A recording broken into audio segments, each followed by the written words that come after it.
যেটা আমরা দেখেছি, প্রথমে আমি প্রাথমিক বিদ্যালয় নিয়ে কথাগুলো বলতে চাই, প্রাথমিক শিক্ষা নিয়ে। আমরা এই তথ্যে দেখেছি যে প্রতি বছর যে লক্ষ লক্ষ ছেলেমেয়েরা ড্রপ আউট হয় প্রাথমিক বিদ্যালয় থেকে, সেগুলোর কজ আইডেন্টিফাই করা হয়, কিন্তু সেই কারণগুলো সমাধানের জন্য খুব কমই ইনিশিয়েটিভ নেওয়া হয়েছে। ড্রপ আউট চিলড্রেনদের আমি যদি ইন কম্পারিজন, জাপানে আমি দীর্ঘ সময় ছিলাম, ওখানে আমার সেকেন্ড মাস্টার্স পিএইচডি ছিল, স্কুল নিয়ে গবেষণা ছিল। আমি দেখেছি যে ওরা প্রাথমিক বিদ্যালয়, প্রাথমিক পর্যায়ে যে পড়াশোনাটা, যেটা দিয়ে আমাদের স্কুলিং শুরু হয়, সেটাকে কতটুকু এমফাসিস করে। এবং যেটা আপনি ওয়ার্ল্ড র্যাঙ্কিংয়েও যদি দেখেন, জাপান এবং নিউজিল্যান্ডের প্রাইমারি এডুকেশনকেই বেস্ট প্রাইমারি এডুকেশন বলা হয়। এটার কারণগুলো কি? আপনি যদি ইন কম্পারিজন দেখেন, বাংলাদেশে প্রাথমিক বিদ্যালয়ে যে স্কুলের ছেলে মেয়েরা পড়ে, ওদের যতটুক না বডির ওজন, তার চেয়ে বেশি কিন্তু একটা ব্যাগ ক্যারি করতে হয়, এবং সাথে সাথে প্রচুর হোমওয়ার্ক দেওয়া হয়।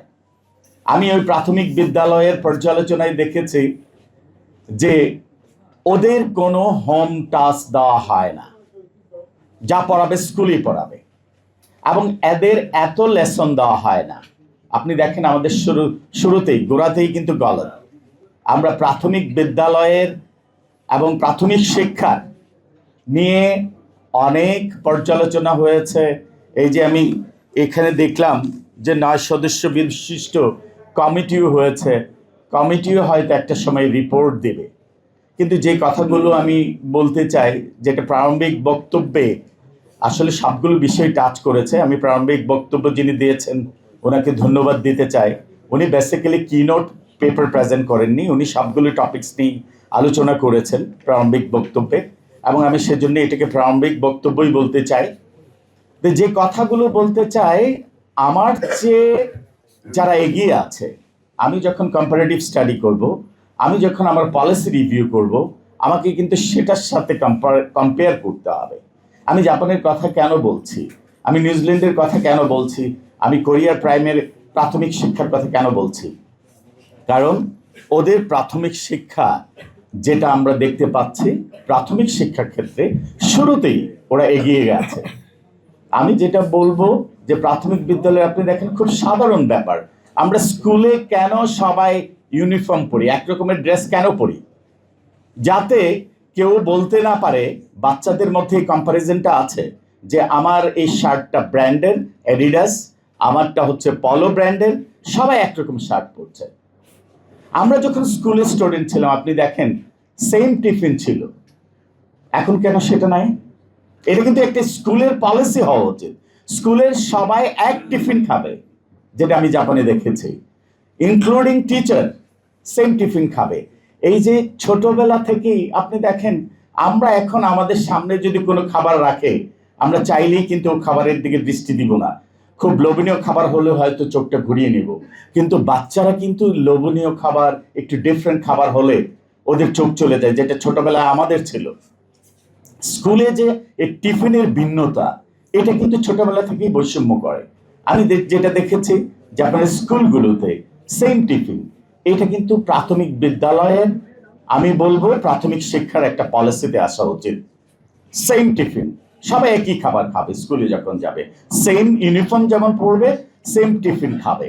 পাশাপাশি প্রাথমিক বিদ্যালয়ে যেটা আমি বলছি, ছোটবেলায় থেকে যদি একটা বাচ্চাকে প্রচুর হোম টাস্ক দেওয়া হয়, অনেকগুলো অ্যাসাইনমেন্ট দেওয়া হয়, হোম টাস্ক দেওয়া হয়, তাহলে কিন্তু তার শিক্ষার প্রতি, যেটা আমি দেখেছি প্রাথমিক বিদ্যালয়ে ওরা এমনভাবে একটা বাচ্চাকে তৈরি করে so that he can be a allrounder, সব শিক্ষা মিলিয়ে। এই প্রাথমিক শিক্ষায় যারা এই তদন্ত কমিটিতে আছেন, আশা করি ওনারা এই বিষয়গুলো আমলে নেবেন। আমি দ্বিতীয়ততে চলে যেতে চাই, যেটা হচ্ছে কলেজ এডুকেশন নিয়ে।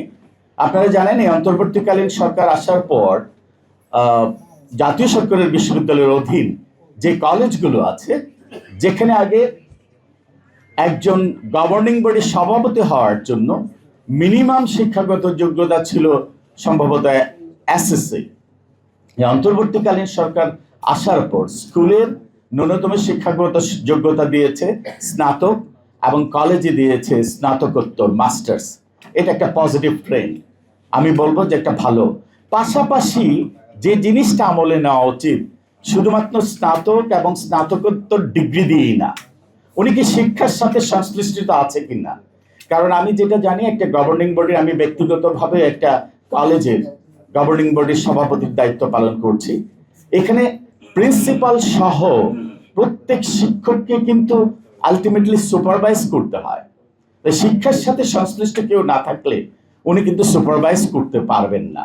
শুধুমাত্র পলিটিক্যাল দালালামা, পলিটিক্যাল লেজিটিমেসি দিয়ে কিন্তু এটা কনসিডার করা উচিত না। আমি সময়ের স্বল্পতার জন্য চলে যেতে চাই এখন উচ্চ শিক্ষা কমিশন। স্বাধীনতার 54 বছর পরেও আমাদের কিন্তু এখনো পর্যন্ত শিক্ষা কমিশন নেই। আমরা এখনো ইউনিভার্সিটি গ্র্যান্ড কমিশন দিয়েই চলছি। এবং ইউনিভার্সিটি গ্র্যান্ড কমিশন আপনারা জানেন, এখন বর্তমানে এই পরিবর্তিত পরিস্থিতিতে নতুনভাবে এখানে সদস্য, ইউজিসির সদস্য এবং চেয়ারম্যান নতুনভাবে দেওয়া হয়েছে। কিন্তু আপনি দেখেন ইউজিসি যেটা আছে সেখানে 110টা বেসরকারি বিশ্ববিদ্যালয় আছে এবং 53টা সরকারি বিশ্ববিদ্যালয় আছে। আমি বলবো এই লোড বল এবং যেই এক্সিস্টিং সিস্টেমে আছে এগুলো দিয়ে পুরো বিশ্ববিদ্যালয় মনিটরিং করা সম্ভব না। কারণ ইউজিসি যে কাজগুলো করছে, সকাল 10টা থেকে 5টা পর্যন্ত রুটিন অফিস, এটা দিয়ে কিন্তু বিশ্ববিদ্যালয় মনিটরিং হচ্ছে না বা হবে না, আমি সেটা মনে করি। আপনি দেখেন, এবং রিপ্রেজেন্টেশনও অলসো ইম্পর্টেন্ট। আপনি দেখেন 110টা বেসরকারি বিশ্ববিদ্যালয়, কিন্তু একজনও ইউজিসিতে মেম্বার বেসরকারি বিশ্ববিদ্যালয় থেকে নেই। আমি একজন বেসরকারি বিশ্ববিদ্যালয়ের শিক্ষক হিসেবে শুধু বলছি না, এখানে কেন প্রয়োজন। সরকারি বিশ্ববিদ্যালয়ে আমার এই যে প্রিয় মানুষটা শিক্ষকতা করছেন, ওনারা ওনাদের যে ডাইমেনশনটা বুঝেন। সত্যিকার অর্থে প্রাইভেট ইউনিভার্সিটির যে ইনসাইড কিছু ফ্যাক্টর আছে, যারা প্রাইভেট বিশ্ববিদ্যালয়ে পড়াচ্ছেন না তারা কিন্তু সেগুলো বুঝবেন না। তা আমি বলবো সেখানেও প্রতিনিধি প্রয়োজন। পাশাপাশি দেখেন, আমরা জেনারেল এডুকেশনকে বেশি প্রায়োরিটি দিচ্ছি। বিশ্ববিদ্যালয় থেকে আপনি দেখেন বিবিএ, এমবিএ, স্নাতক, স্নাতকোত্তর শেষ করে শুরুতে তার ওরিয়েন্টেশনটা হয় 20,000 টাকার একটা স্যালারি দিয়ে। হোয়ারেজ দেখেন, আমরা যে আমাদের একজন ড্রাইভার নিয়োগ দিচ্ছি তাকেও কিন্তু আমরা 25,000 টাকা স্যালারি দিচ্ছি। আপনি দেখেন, আমি এই জন্য কম্প্যারিজনটা করছি, একটা ছেলে 16 বছর শিক্ষায় ইনভেস্টমেন্ট করার পর তার স্যালারি 20 থেকে 25,000 হচ্ছে। কারণ মার্কেটে ডিমান্ডের উপরে প্রোডাক্ট বেশি। আপনি দেখেন millions of BBA product, millions of triple E product, কারণ ওনাদেরকে আমরা প্রপারলি ইউটিলাইজ করতে পারছি না। এই জন্য আমাদের নিড বেসড এডুকেশন প্রয়োজন, যেটা আমরা দেখছি। প্রযুক্তি নির্ভর শিক্ষা খুবই প্রয়োজন, যেটা আমি জাপানে দেখেছি। আপনি দেখেন, আমি ক্যারিয়ার অ্যান্ড প্লেসমেন্ট সেন্টারের দায়িত্ব থাকার সুবাদে ওদের যে ডিমান্ড বাইরে জাপান সহ, ওরা কোন ধরনের শিক্ষা ওপর স্নাতক, ডিপ্লোমা, ডিগ্রিদারি চাচ্ছে, আমরা কিন্তু সেগুলো জানতে পাচ্ছি। আমরা সেভাবে আমাদের প্রোডাক্ট আসলে তৈরি করতে পারছি না। এখানে শিক্ষার যে আমি বলছি সংস্কার প্রয়োজন, এবং শিক্ষা কমিশনটা খুবই বেশি প্রয়োজন।